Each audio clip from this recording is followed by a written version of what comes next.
Hello and welcome to Medical Surgical Nursing for Autumn 2018. My name is Natalie Govland and I'm going to be your subject coordinator.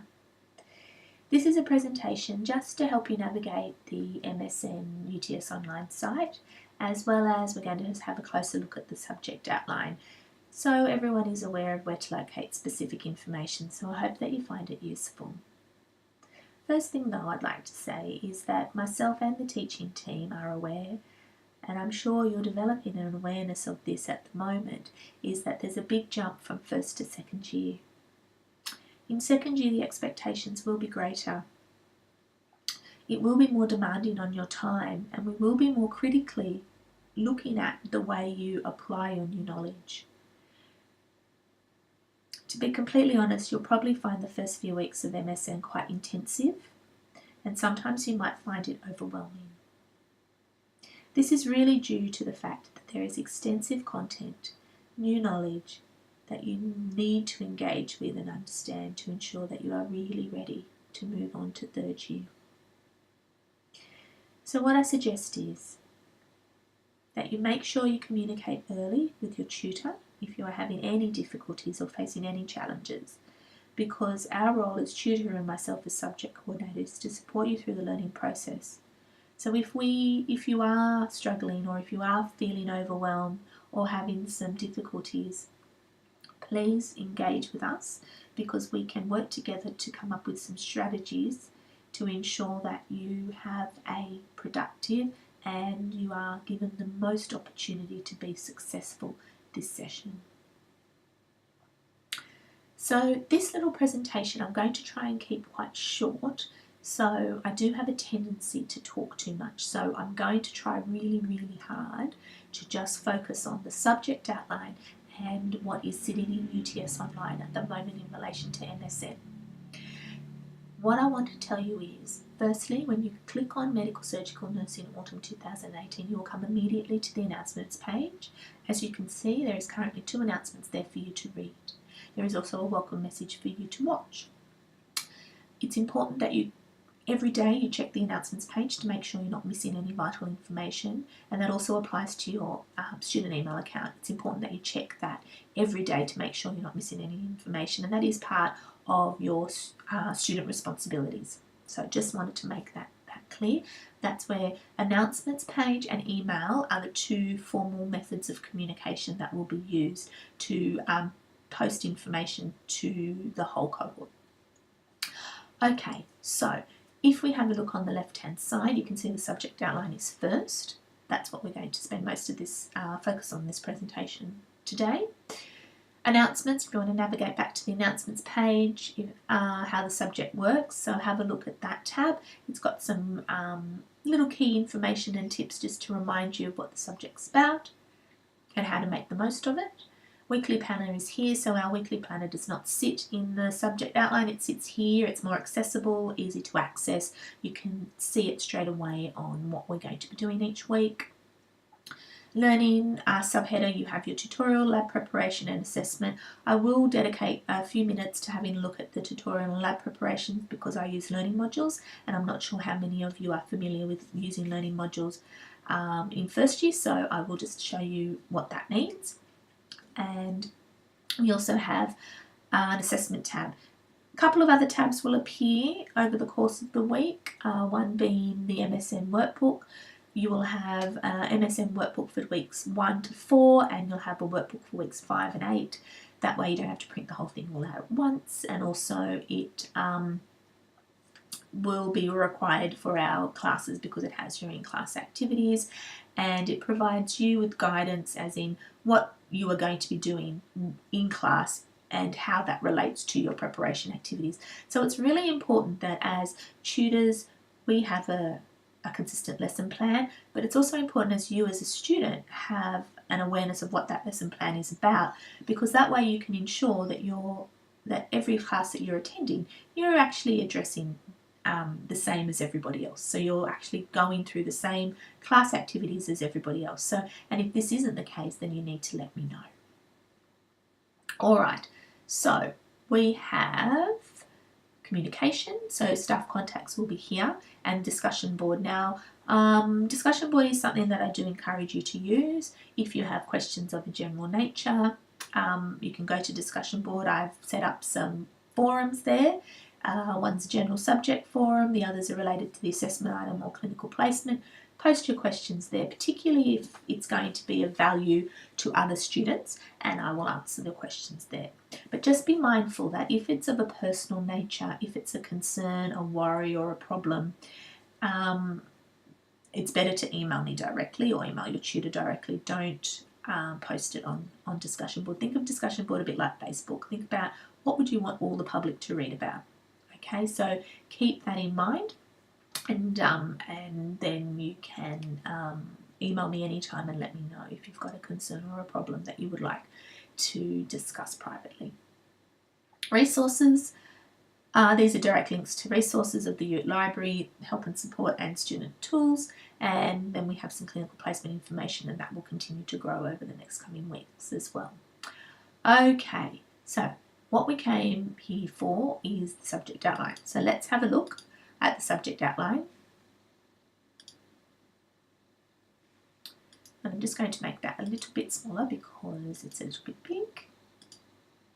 That's better. So, subject outline, really important document, tells you what your expectations are, and how you're going to pass the subject. So, really important document that you take the time to read. Okay, it has all the information in there that you need in relation to what the subject's about, what the attendance requirements are, what the assessments are, and what the expectations are. So, take some time to read the subject outline. I'd like to draw your attention to the attendance. We have 3 1-hour face-to-face lectures during this session. We also have tutorials and laboratories for this subject. So what we will be doing is a 2-hour tutorial and followed by a 2-hour laboratory. The idea is in that 2-hour tutorial, it's an opportunity for you to unpack your preparatory activities, extend your learning, look at some non-technical skills such as empathy, person-centered care, communication, develop some critical thinking around how and clinical reasoning about how you're going to care and manage your patient, and then we will move into the laboratories. In the laboratory, we will be looking at more technical skills. That's where you will learn your technical skills. That's where you will apply your new knowledge that you've developed from your preparation activities and your tutorial learning, and we can pull it together in a opportunity for you to practice in a safe environment. So that's what we're going to be doing over 8 weeks for this subject. As you can see, there's also 5 hours per week of preparatory activities timetable. So what that means is you need to look at your weekly timetable and allocate 5 hours within that week. It doesn't have to be 5 hours in a block, because that's probably going to be well, it'll be quite, you probably after a couple of hours you probably won't retain much information after that. But, you know, I'm saying some people do, but it's up to you. But what you need to do is think about where you're going to fit in your week 5 hours of preparation for medical surgical nursing. Okay, so you're wondering probably 5 hours, that sounds like a long time. Well, it's not really, and you can make it work. You just have to be smart, and you just have to be prepared, and you just have to be proactive. So, dedicate time, because I know life is busy. I know everybody has lots of external influences, lots of responsibilities outside of university. So it's about making sure you're using that time wisely. So timetable it now. Why 5 hours? Well, I'm going to show you because I think it's important that you understand that I didn't just pluck this number out of the sky. If we go over to our UTS UTS website, in relation to undergraduate nursing study, we have practical learning, but this is the section that I wanted to direct you to, is the self-directed learning. So it states that you will need to allow time for self-directed study and assignment preparation in addition to hours on campus and on nursing practice. As a general rule, for every hour of face-to-face teaching, you should allow 1 to 2 hours of self-directed study. Full-time students should expect to spend 30 to 40 hours a week in lectures, tutorials, nursing laboratories, nursing practice, self-directed study and preparing assignments. So basically, full-time study load is equivalent to a full-time job. So if you are trying to work a full-time job and study, something will have to give. Or you're going to have to manage your time very, very wisely. As a general rule, for every hour of face-to-face teaching, you should allow 1 to 2 hours. So you are doing 4 hours of face-to-face per week on average. Therefore, we multiply that by 1, we get 4, and we add an extra hour. So it's about 5. So you could potentially be looking at 8 hours of study per week. But 5, I think, is sufficient to ensure that you have developed a true sense of what this subject is about. So again, plan where you're going to fit that time in. Okay, so subject description is here. So what are we going to be teaching you? We're going to be teaching you the nursing management of adults admitted to acute care facilities with medical surgical conditions. Things to think about is that we're looking for you to develop an understanding of your clinical reasoning and critical thinking. So you're going to be looking at the big picture. We're also going to be thinking about recognising and responding to deterioration. You're also going to be looking at injectable medications and fluids. So these skills that you're going to be learning in the laboratories. If we scroll down, you'll be able to see the list of those skills that you'll be learning. So if we move down here, there's skills that are going to be addressed in this subject are listed here in your subject outline. These are the things that we hope that you will be able to achieve by the end of the session. Okay, so if you've got, you can have a look there and see what you'll be covering. As you can see, there is a big list. So again, that's where that extensive content and new knowledge, as I mentioned before, comes from. Other things to consider is if you look specifically at some of those technical skills, they are related to big systems of the body. So we're talking respiratory, cardiovascular, neurological systems. These are, and fluid. So we're talking about things that really are going to impact and knowledge that you need to know to care about anybody. It doesn't matter where you work. Big systems, so our primary life-sustaining systems, you need to understand regardless of where you work. So hence why, again, it's going to feel intensive. It's going to feel that you are really having to push yourself a little bit more than you may have before. But it will be worthwhile because you will be able to really extend your learning and start to feel like you are going to be able to care for patients in a person-centred and patient-safe manner. Okay, so that's my little spiel. Back to the subject outline. Let's have a look at attendance. Yes, you are required to attend everything because it's important in clinical that you are well prepared before you go on placement. So, full attendance and participation is required in your scheduled teaching and learning sessions. So please understand you must turn up to the class that you're enrolled in. If you turn up to a class that you're not enrolled in, please do not be offended if you're turned away. We have strict numbers due to workplace health and safety, and majority of our classes are at maximum capacity already. So please make sure you attend the class that you have selected to enroll in. Okay, so things to consider. If I miss one lab, what happens? If I miss one laboratory or a tutorial, you are responsible for completing all your preparation and in-class tutorial activities and submitting that work to myself as subject coordinator within 2 weeks of the missed class. Any missed clinical skills, you will need to complete them in the practice lab and you will need to send me a completed practice lab form. Then once I have those 2 pieces of information, then I will record that against your attendance. If you miss 2, so if you miss 2 laboratories and or tutorial classes within the session, you will be required to attend a clinical skills appraisal and VIVA prior to clinical placement to ensure that you've obtained the necessary skills and knowledge deemed adequate to care for patients in the hospital setting. What this means is you will attend a clinical skills appraisal, so you will attend a time prior to going on clinical placement where you will have to demonstrate that you have the skill and knowledge required to go on placement based on those classes that you have missed. It will be your responsibility to ensure that you have utilised the practice labs and completed all preparatory and in-class activities prior to attending the clinical appraisal and VIVA. In other words, do not turn up to your clinical skills appraisal and VIVA unprepared. because if you are deemed insufficiently prepared for clinical placement, you will have your placement postponed or maybe cancelled. So what happens if you miss 3 or more? So if you miss 3 or more laboratory or tutorial sessions, you will receive an X grade, because this is deemed not adequate preparation or safe. Where, it's not adequate preparation to attend clinical placement. So it's really important that you attend class, basically, because otherwise you're at risk of fail. Other things to remember is in relation to your preparation activities. Now, your preparatory activities are really important, hence why there's actually hours dedicated in your subject outline to these activities and your self-directed learning, because we know that poor completion of preparatory activities does lead to reduced theoretical knowledge and reduced ability to participate in the tutorials and lab classes. It's really important that everybody's engaging in class, because it makes for a more positive learning experience for all members.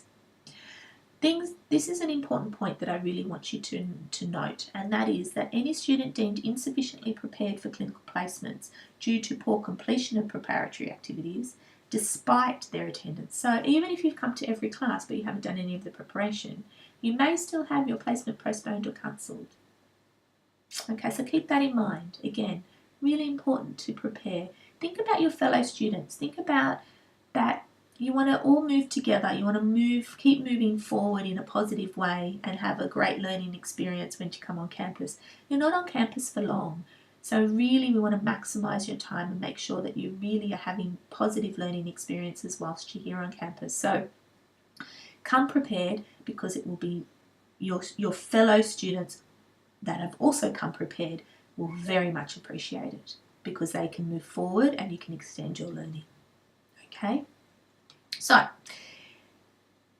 please read this part. This is all related to clinical placement. I'm sure you're probably aware, but for those of you who are coming directly into second year, it's important that you have a really clear read of the subject outline. I don't have time to go through it. I don't want to take up too much time now, but please read it, and if you're not sure, let me know. I will be having the clinical unit come and talk to us as well. So, but by all means, if you've got any questions, go and see the clinical practice unit or email me and I can follow up on your behalf. This is inherent requirements, as I'm sure you're aware of when you've enrolled, and things that are essential for clinical placement. So if you need your verification done, if you need to attend verification dates, please make sure you're aware of that. Please, again, this is why you must check your student email every day. Clinical placement unit will contact you via email if there are things that you need to get done. So please make sure you do that. Okay, things to think about in relation to assessment items. So let's have a quick look at the assessment items that you have to do for medical surgical nursing. And in relation to assessment item task 1, we have an in-class medical surgical nursing quizzes. So what that is 2 quizzes that you will take in class, one in week 2 and one in week 4. So if we scroll down, it's worth 20%, as I said. So you've got 10 questions in 15 minutes, 10 multiple choice questions in 15 minutes will need to be completed. The other thing that's important to note is that it's an open book quiz. What that means is you can bring hard copy sources to use to answer your questions, but there is to be no electronic devices. Open book hard copy sources means things like your own preparatory notes. It could mean that it's the textbook. It could mean that it's the articles, whatever else, but it needs to be in hard copy, not on an electronic device. It is over 15 minutes, so if you complete your preparatory readings and activities, you will be able to answer those questions quite easily. Again, that will be week 2 and week 4. At the beginning of your tutorial class, you will be undertaking those little quizzes. And that's 20% of the marks. So by week 4, you will have 20% of your marks. So you'll really have a clear idea of how you're going in the subject. Keep in mind that it will be, so that quiz in week 2 will actually look at your preparation and activities that were done in week 1 and your preparation for week 2. And for week 4, it will be about looking at your preparation activities for week 3 and your preparation for week 4. Okay, so it'll be those 2 weeks combined that will be the basis of the quizzes. Other assessment items that you will be required to undertake for this subject is there will be an OSCE. The OSCE is worth 35% and there is only 1 attempt. You will be required to be available during StuVac Week, which is the 23rd to the 27th of April, and you will be allocated a timetable for that. Please note that I cannot take specific requests for when you want to attend your OSCE due to the sheer numbers of students that we have to timetable. For those of you that are transitioning from first year to second year, you have experienced an OSCE before and the same logistics will apply. The only difference is that you only have 1 attempt at this OSCE. It doesn't mean that you fail the course if you fail the OSCE. What it will do is, though, if you are unsuccessful at OSCE, you will be placed on a learning support plan to be followed up by a facilitator when you go on your clinical placement for MSN. Okay, so it's important, and I will provide more information about the OSCE as we move closer to that time. The third assessment item that you will be doing is in week 8 in class activity, and it will be a concept map. So basically it's worth 30%, and you will be asked to complete a concept map in class on any one of 3 clinical scenarios based on the case studies that you've studied through the session. I will provide more information on the concept map as it gets closer to time, but be aware that pretty much every tutorial you are going to be working in a group on a concept map. So that way you will actually be preparing for this assessment item each tutorial. So hopefully you will find that valuable. Concept maps are really useful tools to help us develop our understanding of certain conditions and how to manage our patients. So that's what's going to happen. That's your assessment item there, and that's worth 30%. Your fourth assessment item is a reflective paper, and that's 1,000 words, and that's worth 15%. And that's a reflection. It's a guided clinical reflection, critical reflection to evaluate your understanding of how you performed in your OSCE. It follows the Gibbs reflection cycle, and again, you will get more information as we move forward towards into the session, but it's a reflection that is over, in 2017, I really enjoyed reading the reflections that students had written. It just allowed you to start to develop your reflective practice and understand the importance of where reflective practice fits in to particularly planning what would you do next time in a similar situation. I think that's really important. It's always about moving forward and thinking about what you would do in the future. And of course you've got clinical placement. Clinical placement for standard entry, as I mentioned before, is 80 hours. Clinical placement for graduate entry students will be 160 hours. You are required to receive a satisfactory grade in your clinical placement to pass the subject. Okay, so please have a read through this. It's pages and pages of subject outline, hence why. But the other point that I just want to make is the textbooks. We have a clinical skills in clinical nursing, text that you need to purchase. That's a required text. That's all your technical skills are listed in there. And you need clinical reasoning, learning to think like a nurse, with chapter-based person stories to help you develop your clinical reasoning. That's the other required text. Also, you need a medical surgical nursing textbook as well. In relation to medical surgical nursing textbook, this is the one that you may have already previously used in other subjects, or you may have a copy from someone who has done the course before. That's perfectly fine to use. Any medical surgical nursing textbook will be sufficient in relation to meeting the requirements for this subject. These two textbooks were going to be your ones that you will be new. So they are available at the Co-op Bookshop in a bundle at a reduced price. They also are available on the Pearson website at a reduced price, and Pearson have told me that they actually ship for free. They also are available on the Pearson website as ebooks. So if you prefer to have an electronic copy rather than a hard copy, then by all means you can purchase the electronic book via the Pearson website. But those two texts you will need, as well as a medical surgical nursing textbook. Now, I'm very conscious of cost, and therefore I can assure you that you will be using those textbooks, your clinical reasoning and your skills in clinical nursing. You will be using them consistently throughout this session. So, and the clinical skills in nursing is a textbook you can keep forever, as well as the clinical reasoning. So I'm really conscious that you find value in your purchases and investments. So I'm hoping that I achieve that for you this session. There is a recommended text, which is the Harvard's Nursing Guide to Drugs.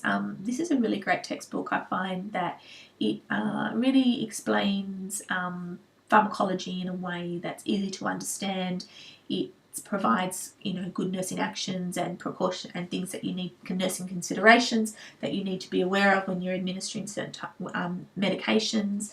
So, that's a consideration that you could purchase. But by all means, check it out first. Borrow it from the library, see if you use it. I'm very much for making sure that whatever you invest in, you are getting value from. So, yeah, that's why it's not a required text. It's a recommended one, because we do have other means of being able to access drug information. Okay, so that's the subject outline. Excuse me. So I hope that that's sort of provided some insight into what we're all about. Again, I will see you at our first lecture, and hopefully I'll be able to explain to you a little bit more about what medical surgical nursing as a subject is about, what we hope that you achieve from this subject. But before we finish up, I will take you to the tutorial and lab preparation, only because it is set up a little bit differently, and I'm not sure how many have experienced it. So you click on the tutorial and lab preparation, and what you'll see is 4 learning modules. So you've got the first 4 there. You click on here and it will take you in, and what will happen is you'll find every learning module will open up to the page on learning objectives. What's really important as adult learners is that you look at your learning objectives for the week and make sure that you come back to them all the time. Am I learning how to meet that learning objective, or do I need to go and find some other sources that's going to help me meet that learning objective? Because remember that everyone has different teaching styles, different interests, different knowledge that they come with, and experiences that they've come with to a nursing degree. Therefore, you need to be able to adapt. You need to be able to seek and search for information to help you develop your understanding and meeting those objectives that are set out each week. Therefore, by saying that, what I mean is I want you to think about, if you find a really great resource that I haven't provided, or you think this made much more sense than what Natalie put up on Blackboard, please can you share it with us? Share it on discussion board, or share it with me, and I will post it on your behalf, because it's really important that we share information. I don't know everything, and I don't know where everything is, and I don't know everyone's learning styles. I try to provide a variety of approaches to see if I can meet many students, but sometimes you might just watch something and go, that made completely no sense to me. For example, lectures, I remember when I was studying that, after 20 minutes in a lecture theatre, that was it for me. I was done. The dark lights, the big open space, the uncomfortable chairs, I would easily be distracted. So hence you'll probably find I try not to include really long presentations, even though this is probably one that's going on far too longer than I anticipated. But it's about trying to capture your attention in short time bursts. And again, it's about allowing you to do preparation throughout your week, so you're not having to dedicate big chunks of time to complete it. You can spread it out a little bit. Hence why you'll find that all your learning activities are on a tab here, so you can go back and forth as you feel. You can stop and start, basically, but always come back to the learning objectives and make sure that you're addressing those and saying, yep, I've done that, yes, I can understand that, and that's what I feel comfortable with so far. So that's the main part of these learning modules. It's to give you that flexibility approach. Okay, so you'll go there, then you'll have some activities to complete. Okay, This is a student checklist. This is basically a checklist just to highlight the administrative things that you need to know, what your responsibilities are as adult learners and so forth, just to ensure that we have a really great session and you're going to be the best nurse you can be. And then you move on to some preparation activities, and there'll be some questions here. So what you need to understand is that I haven't given you space in your workbook to write your answers for your preparation. That's up to you. You might watch this and you might know exactly, and this is how you feel, and this is how you know exactly how to verbalize the answers to think about the nurse that you would like to be. You might not have to write that down. Others might find that, you might find I need to write this down a lot. So your preparation is your preparation. So you make your preparation notes as it suits you and your learning. So therefore, in the workbook, you'll find that there's not actually space for you to complete your preparatory activities. That's for you to decide on, and that's for you to develop, because that's what an adult learner is about. It's being adaptable, it's being flexible, and it's being taking control and accountable for your learning. So, you can make these decisions on how best to record your and document or take notes for your preparation. So again, so you move through. So that's where you're going to find your preparation. The one thing I will want to talk just quickly, I'll go to the next one, because this is when we start to introduce anatomy and physiology. Now, you are doing a pathophysiology and pharmacology subject. I'm very aware of that. Unfortunately, we haven't been able to align the weeks as well as we would like to. So I hope that will be an ongoing process. So that is definitely something that we want to do, because it's no point doubling up on information. However, what I've done is I've just provided some really short crash course anatomy phys little videos. I really like these guys that make these videos. It's clear, it's simple, it's straight to the point. It gives you probably in a language, well, for me, because bioscience was never my strong point, but it gives it in language that I can understand and I can completely relate it to my patients. So I find that really useful. Again, you may not like this learning style, you might not like these videos. Go to your medical surgical text, go to your pathophysiology text, whatever is going to work for you.